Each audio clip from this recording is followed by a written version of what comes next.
"You cannot have female friends," she demanded. While living with two men, I asked for space, and she texted, "I am in the emergency room," but when my coworker saw her doing shots at the bar that night, I finally realized every crisis was just to keep me from leaving her. I, 31, have been with my girlfriend Sable, 29, for almost 3 years, and I am starting to realize how unbalanced our relationship has become. I am not sure if I am overreacting or if I am missing something, but I feel like I am slowly drowning. When we first met, Sable was vibrant, charming, and seemed genuinely interested in my life. She works as a bartender and is studying psychology part-time. She is incredibly smart and can read people like books, a skill that initially attracted me but now feels like it is being used against me. I work as a network technician, which means I am often on site at different companies troubleshooting their systems. Pretty standard stuff. Things started small. About 6 months in, she mentioned feeling uncomfortable with how a female coworker texted me about non-work things. I understood the coworker was being a bit friendly, so I kept things strictly professional after that. No big deal, right? Fast forward to now, and the rules have escalated to the point where I am basically not allowed to have any female friends. I cannot grab lunch with female coworkers, even in groups. I had to drop a childhood friend because Sable felt she was clearly interested in more than friendship. When I try to point out that this isn't fair, Sable reminds me that she has been cheated on before and isn't going through that again. Here is where it gets really frustrating. Sable lives with 2 male roommates. They are both single guys around our age. She hangs out with them all the time, watches movies with them, and even goes to bars with them when I am working late. When I pointed out this double standard, she said, "That is different. I am not attracted to them, and I need roommates to afford rent. I have suggested she move in with me. My place is small, but we could make it work. But she always has a reason why now isn't the right time. Yet she still expects me to basically be a monk around any woman who isn't her." Beyond the jealousy, there is something deeper that has been eating at me. Whenever we argue, no matter what it is about, Sable has this way of making me feel like I have destroyed her. She will say things like, "You ruined me," or "You cost me everything," even over small disagreements. It leaves me confused and feeling like I am constantly walking on eggshells. This morning, I told her I would be working on site at a marketing agency that is predominantly staffed by women. She immediately got suspicious and made me promise to behave myself. I am a professional doing my job, not some hormone-driven teenager. I didn't even argue, I just agreed to avoid the inevitable meltdown. A few times, I have tried to create some space, suggesting we take a weekend apart or that I need some alone time. Each time, she falls into a crisis. Last time, she called me at 2 a.m. saying she was having panic attacks and needed me. When I got to her place, she was watching television with one of her roommates, seemingly fine. When I asked about the panic attack, she said, "It comes and goes, but I feel better now that you are here." The weird thing is, between these episodes, she can be incredibly loving and supportive. She remembers details about my day that even I forget. She makes me feel understood in ways no one else ever has. But then the control and accusations return, and I feel like I am losing my mind. I know how this sounds. If a friend told me this story, I would tell them to run. But every time I think about leaving, I remember all the times Sable has told me how I am the only stable thing in her life, how everyone else has abandoned her, and how she doesn't know what she would do without me. I grew up watching my dad leave my mom when things got tough, and I have always promised myself I wouldn't be that guy. But I am exhausted. My friends have mostly drifted away because Sable finds a reason to dislike each of them. My sister Amelia has been telling me for months that I am in a toxic relationship, but she has never liked any of my girlfriends, so I have been dismissing her concerns. I guess I am asking, am I missing something here? Is this level of control normal in relationships, and I am just being oversensitive? Or is this as unhealthy as part of me suspects? And if it is unhealthy, how do I extricate myself without causing the meltdown she has convinced me will happen? Edit. Wow, I didn't expect this much response. Thank you to everyone who commented. To clarify some common questions. No, I haven't cheated or given her reason not to trust me. And yes, I have tried discussing these double standards calmly, but those conversations always end with her crying and me apologizing somehow. Several people have suggested this might be emotional manipulation rather than just insecurity, which honestly hadn't occurred to me and gives me a lot to think about. Update 1. After posting here, I decided to test the waters by establishing a small boundary. Nothing dramatic, I just told Sable I needed some space to think about our relationship and that I would be spending a couple of weeks focusing on myself. I suggested we limit our contact to occasional check-ins rather than our usual constant texting and daily visits. Her initial reaction seemed understanding. She said she respected that I needed space and would give me time to work through whatever was bothering me. I was relieved and thought maybe I had been overthinking the situation. That lasted exactly 36 hours. The first night was fine. The next day, she sent a few casual texts, which I responded to briefly but warmly. By that evening, the tone changed. She sent a message saying she was feeling really low and needed to hear my voice. I called her for about 15 minutes, trying to maintain my boundary while still being supportive. The next morning is when things spiraled. I woke up to 17 messages sent between 1 and 4 a.m., starting with, "Are you awake?" and ending with "I am at the ER. Please call me when you see this." My heart dropped. I called immediately, terrified something had happened. When she answered, she sounded groggy, not like someone in a hospital. I asked which she was at so I could come right away. She said she'd already been discharged after experiencing chest pains and trouble breathing, but the doctors hadn't found anything wrong. It sounded more like a panic attack than an emergency. Relief mixed with suspicion. The timing was too convenient, barely 2 days after ID asked for space, and suddenly she'd been to the ER. I didn't press the issue. When she said she wanted me to come over, I did. She was in pajamas watching television with her roommate, looking perfectly fine. When I gently asked about the hospital visit, her answers were vague, and she quickly shifted the conversation to how my abandonment had triggered her anxiety.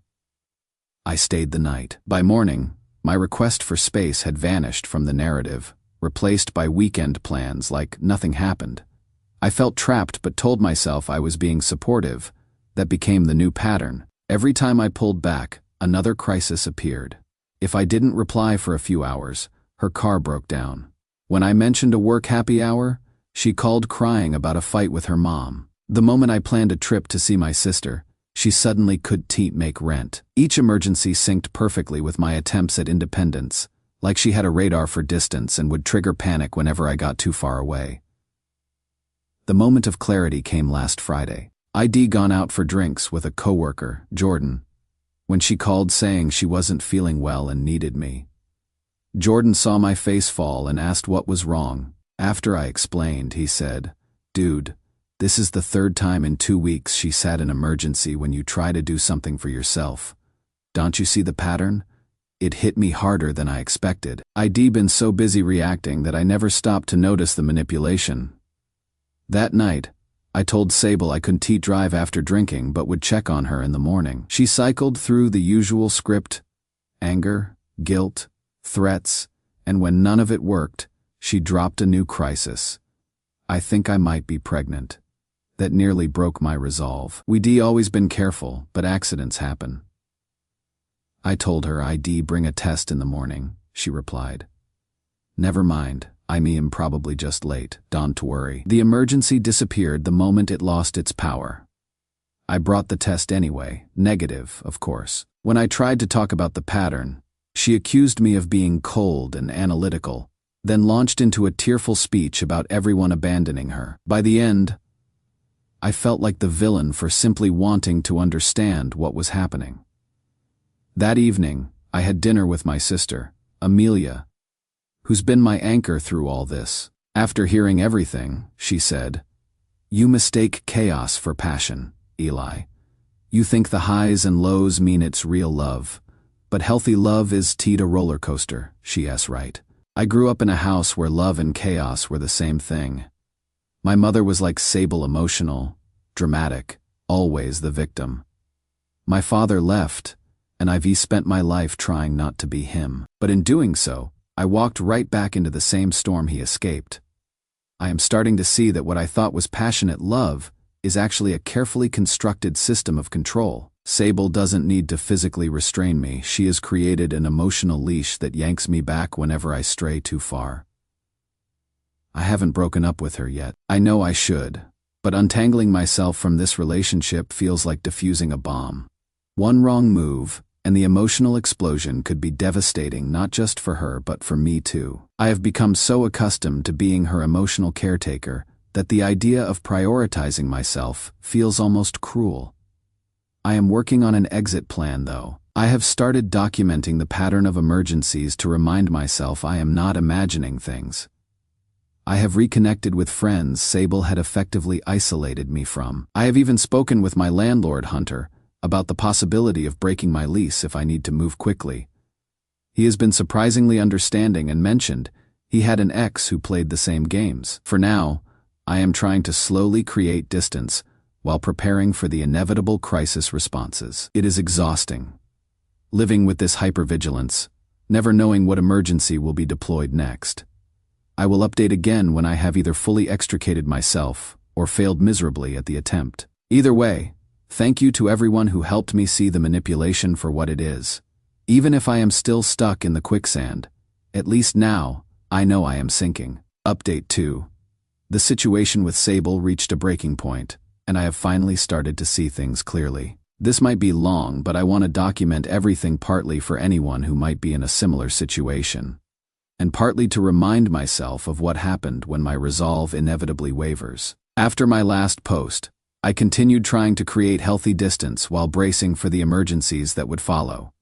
Like clockwork, they came, each one more dramatic than the last. The pattern became so predictable that I started to anticipate exactly when the next crisis would occur. If I didn't respond to a text within an hour, if I mentioned plans with friends, if I worked late, all triggers for some new catastrophe that required my immediate attention. The turning point came 3 weeks ago.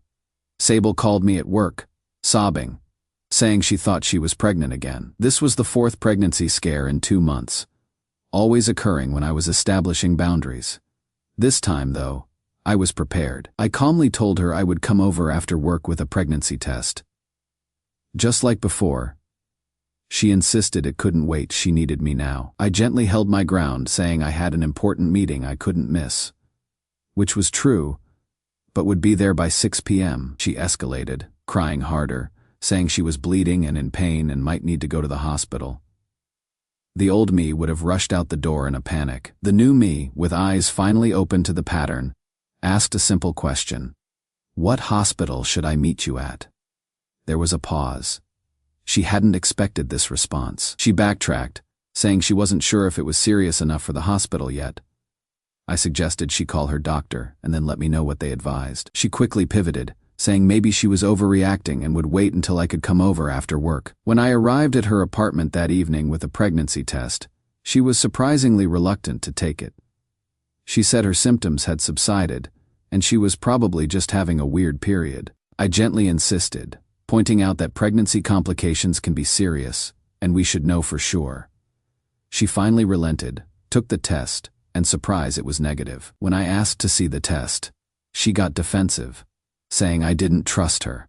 I calmly replied that I wanted to see it for my own peace of mind. After more resistance, she admitted there was no test because she had thrown it away immediately. When I asked why she would do that knowing I would want to see it, she exploded, accusing me of calling her a liar and not supporting her through a difficult time. I stayed calm and suggested we take another test together. This led to more tears and accusations, but I held firm. Eventually, she stormed into the bathroom, slammed the door, and emerged a few minutes later with a negative test. I couldn't help but notice she had been in there barely long enough to open the package, let alone take the test properly. When I pointed this out, she erupted, saying I was obsessed with proving her wrong instead of supporting her. That night was a breakthrough for me. Watching her perform this elaborate dance to avoid a simple verification made something click. This wasn't just manipulation, it was an intricate system of emotional control that relied entirely on me never questioning the emergencies that kept me tethered to her. I left her place that night feeling strangely calm. For the first time, I wasn't consumed by guilt or confusion. I saw the situation with crystal clarity. I was in a relationship with someone who would manufacture crises to control me, and no amount of love or patience on my part would change that fundamental dynamic. The next few days were a blur of planning. I talked with Jordan, who offered his spare room if I needed it. I spoke with my sister Amelia, who helped me think through the logistics of untangling our lives. I even consulted a therapist for strategies to exit the relationship as safely as possible for both of us. Then, something unexpected happened. 2 days after the pregnancy test incident, I ran into Jordan at a coffee shop near my apartment. He was with a woman I didn't recognize, who he introduced as a mutual friend of his and Sable's from the bar where she works. The three of us chatted briefly, and as Jordan and I were saying goodbye, the woman pulled me aside. "I don't know what Sable has told you," she said, "but I thought you should know she was at the bar last night, having a great time doing shots with some guys until closing. She didn't seem sick or upset at all. This was the same night Sable had texted me saying she was staying in because she was still feeling awful from whatever caused the bleeding and needed to rest." I thanked the woman for telling me, went home, and sat with this information for hours. The next day, I decided to confront Sable, not in an accusatory way, but simply to state what I knew and observe her response. I went to her apartment and calmly mentioned that I had heard she was at the bar the night before. The transformation was immediate. Her face hardened, then crumpled into tears. She accused me of having her followed and checking up on her. When I pointed out that I had simply run into someone who saw her, she switched tactics. "Yes, I went out for one drink to try to feel better," she said. "I cannot believe you are cruel enough to attack me for trying to distract myself from pain." I stayed calm and simply stated that doing shots until closing didn't match the story she had told me about being too ill to leave her apartment. She escalated further, accusing me of believing strangers over her, calling me controlling for monitoring her whereabouts, and finally, cycling back to how everyone abandons her and how I was just like all the rest. In that moment, watching her frantically trying different angles of attack, different emotional levers to pull, I felt an odd sense of peace. I wasn't angry. I wasn't even hurt anymore. I was just done. I told her as gently as possible that I thought we should end our relationship. I said I cared about her but didn't think we were good for each other anymore. Her response was a full nuclear meltdown, screaming, crying, threatening self-harm, saying she couldn't live without me. When none of that moved me, she switched to vicious attacks, calling me every name in the book and bringing up every vulnerability I had ever shared with her as ammunition. I had anticipated this reaction and had already spoken to her roommate about keeping an eye on her. I told her I was sorry she was hurting, that I would always care about her, but that my decision was final. Then I left, blocking her number and social media as I walked to my car. The aftermath has been predictably chaotic. She has tried reaching me through mutual friends, created new social media accounts to contact me, shown up at my workplace, and even contacted my sister. Each time, I have maintained the boundary not cruelly, but firmly. I have asked friends not to relay messages, had security at work aware of the situation, and my sister blocked her after one conversation. It has been 3 weeks now, and the intensity is finally starting to fade. I have learned a lot about myself in this process, how my fear of being like my father made me vulnerable to manipulation, how I mistook emotional intensity for love, and how thoroughly I had lost myself in trying to be what Sable needed. I am staying with Jordan temporarily while looking for a new apartment, just in case Sable escalates further. I have started therapy to understand why I stayed in this dynamic for so long. I have reconnected with friends I had distanced myself from due to Sable's disapproval.